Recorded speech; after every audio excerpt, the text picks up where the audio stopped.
Huwag ka nang kumain. Yan ang arte mo. Diyos ko po. Kakain ka na nga lang. Ako na nga nagluto. Ako na nga namalengke. Tapos ang dami-dami pang arte. Kung kalaman ka na dito. Nakakasira ka ng appetite eh. Sarap na kakain na lahat tayo. Oh, halina kayo. Kakain na tayo ng tanghalian. Sarap ng niluto ko. Oh, dali, kain na tayo. Wow. Uy, sarap, mainit-init pang. Ready na. Ready na yan, oh. Kakain na. Ang anak mo, mamaya pa ba? Ayaw pa? Busy pa? Busy pa. Sarap yan. Favorite mo. Tsaka, kumain ka ng atay. Para mawala yung low blood mo. Kain na. Ang init naman. Ay, syempre, bagong luto yan. Mainit talaga yan. Kain naman ka naman, oo. Kain na. Paano muna? Ipang ko muna. Mainit. Diyos ko naman. Mapapasok ako nito eh. Pagka-orte-orte naman ito. Diyos ko. Jesus. Grabe ka. Oh, okay na yan. So, salamat po sa biyaya ito. Thank you, Lord.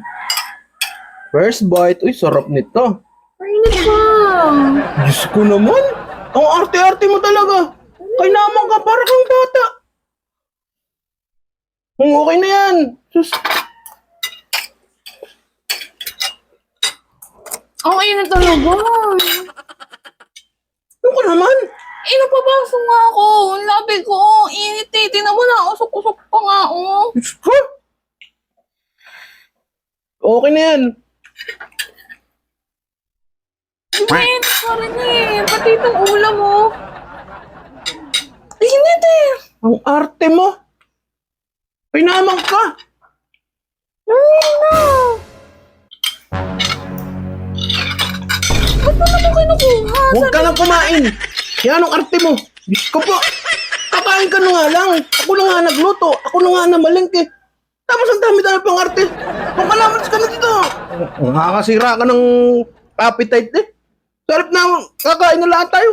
Ang init eh. Napapaso labi ko eh. Pag-arte mo eh. Doon ka na. Kaya kakairita ka.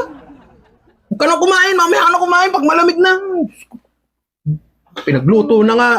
Dami tayo pang arte. Magyari din. Ibang trip ka. Ano mo? Kung na lang kakain mag-isa. Nang... Walang gana kumain. Ting arte ng kasama.